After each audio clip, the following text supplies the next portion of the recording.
दोस्तों, आज की कहानी है आपको तो अपनी छोटी बहू ही प्यारी है। दोस्तों, कहानी शुरू करने से पहले अगर आपने हमारे चैनल को सब्सक्राइब नहीं किया है तो सब्सक्राइब कर लीजिए ताकि आपके पास पहुंचे हर नया वीडियो। अरे आप नहीं जानती माँ, पता नहीं क्या काला जादू किया है इस लड़की ने।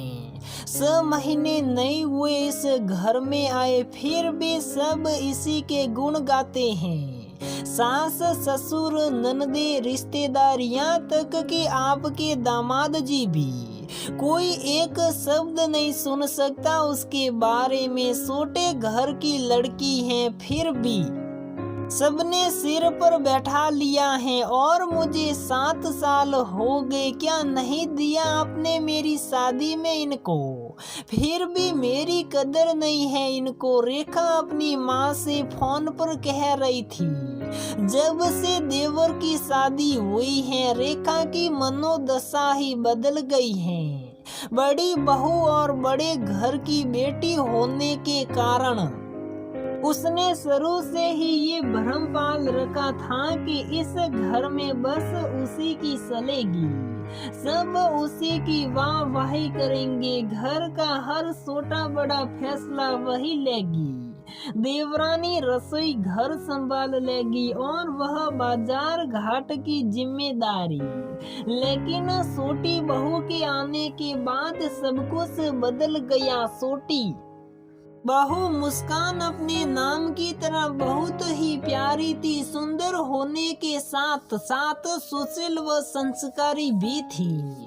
रसोई घर के कामों में भी बहुत दक्ष थी। उसके आने के कुछ महीनों बाद ही शादी में क्या दिया कितना दिया ये सब भूल गई और उसके वास्तविक गुणों की सहू और प्रशंसा होने लगी। मुस्कान कितनी सुंदर है, कितनी मीठी आवाज है, कितना अच्छा गाती है, पढ़ी लिखी है, फिर भी ढोलक भी बजाना आता है। अरे नृत्य भी कितना अच्छा करती है। वास्तव में सर्वगुण संपन्न बनाया है भगवान ने इसे। चलो जेठानी को ये सब नहीं आता तो देवरानी को तो आता ही है। मुस्कान की ढोलक की थाप सुनकर और मीठी आवाज में भजन सुनकर कॉलोनी की औरतें आपस में वहां बैठकर बातें कर रही थी और रेखा के दिल पर सूर्य चल रही थी।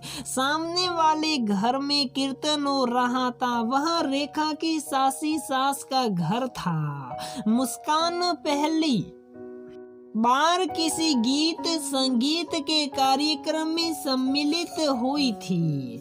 रेखा को मुस्कान की तारीफ सुनना बहुत बुरा लग रहा था और सासू माँ मनोरमा जी फूले नहीं समा रही थी और अपनी छोटी बहू के बल्लैया ले रही थी। दोनों सास बहुओं को खुश देखकर रेखा का चेहरा जलन से लाल हो रहा था और वह वहां से बहाना लगाकर घर लौट आई। घर आकर मनोरमा जी ने पूछा भी क्या हुआ, लेकिन रेखा ने कुछ नहीं कहा। मुस्कान ने भी कहा दीदी आप क्यों आ गई वहां से, पता है कितना मजा आया। हमने ग्रुप डांस भी किया और सब पूछ भी रहे थे आपके बारे में। कुछ नहीं, मेरे सिर में दर्द हो रहा था, तुम जाओ मुझे आराम करना है। रेखा ने कहा आपके लिए चाय बनाकर ले आऊं दीदी। मुस्कान ने पूछा तो रेखा ने कहा नहीं कोई जरूरत नहीं है। मुस्कान को रेखा का बर्ताव बहुत अजीब लगा। धीरे धीरे वक्त निकलने लगा और रेखा के मन में मुस्कान को लेकर कुंठा भी बढ़ने लगी। वह ना तो रसोई में कोई मदद कराती और ना ही ढंग से बात करती।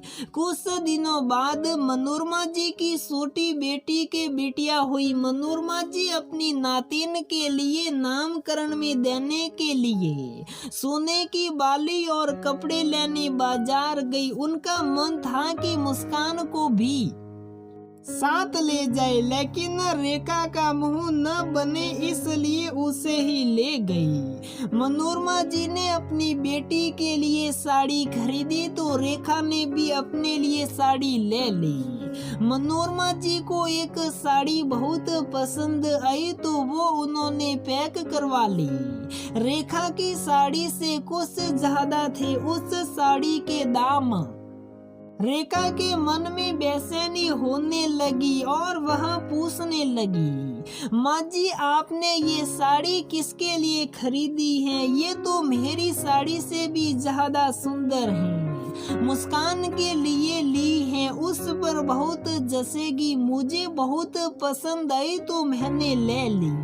मनोरमा जी ने कहा तो रेखा का मुंह फूल गया। रास्ते भर चुप साप बैठी रही। मनोरमा जी समझ गए कि रेखा को पसंद नहीं आया, उसके लिए साड़ी लेना। घर जाकर मनोरमा जी ने साड़ियों के बैग में से रेखा को उसकी साड़ी दी तो रेखा कहने लगी, मुझे नहीं चाहिए, अपनी लाडली बहू को ही दे देना, ये भी मेरे लिए 4000 की साड़ी और उस 2 कौड़ी की लड़की के लिए 6000 की। आपने आज तक मेरे लिए तो कभी नहीं खरीदी साड़ी, अपनी पसंद की, और उसकी शादी पर अभी इतने कपड़े लिए हैं फिर भी ले आई। आपको तो अपनी छोटी बहू ही प्यारी है।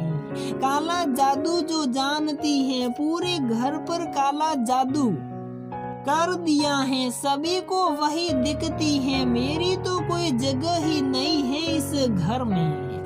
रेखा रुआंची सी होकर वहां से जाने को हुई, तभी मुस्कान वहां आ गई। वहां दरवाजे पर खड़ी सब सुन रही थी। साड़ियों के दोनों पैकेट उठाकर बोली, दीदी आप नाराज न होइए, ये दोनों साड़ी आप ही रख लीजिए, आप पर ज्यादा अच्छी लगेगी। मुझे तो वैसे भी इतनी भारी साड़ी नहीं पहनी जाती, मैं पहनूं या मेरी बड़ी बहन, बात तो एक ही है। वैसे एक बात बोलूं दीदी, अगर वास्तव में कोई काला जादू होता ना तो मैं सबसे पहले आप पर ही करती, क्योंकि इस घर में आप ही मुझसे हमेशा नाराज रहती हैं और बताती भी नहीं है कि बात क्या है, मुझसे गलती क्या हुई। चलिए छोड़िए ये सब, आप दोनों कितना शॉपिंग करके आई हो, थक गई होगी, मैं चाय बना कर लाती हूँ। मुस्कान ने बड़े ही सहज भाव से अपनी बात कह दी थी। रेखा से कुछ बोलते नहीं बन रहा था।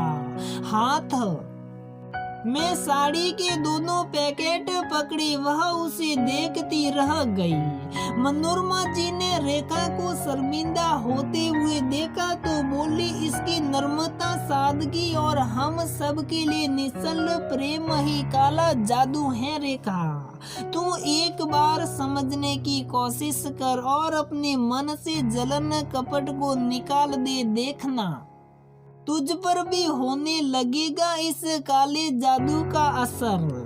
रेखा खामोश रही। आज सासू माँ के मुख से तारीफ के ये शब्द उसे शुभ नहीं रहे थे, बल्कि उसके चेहरे पर एक मुस्कुराहट थी। मनोरमा जी समझ रही थी कि रेखा पर भी मुस्कान के काले जादू का असर होने लगा है। तो दोस्तों हमारी ये कहानी यहीं पर समाप्त होती है। अगर आपको हमारी ये कहानी पसंद आती है तो प्लीज वीडियो को लाइक करें, शेयर करें और हमारे चैनल को सब्सक्राइब जरूर करें।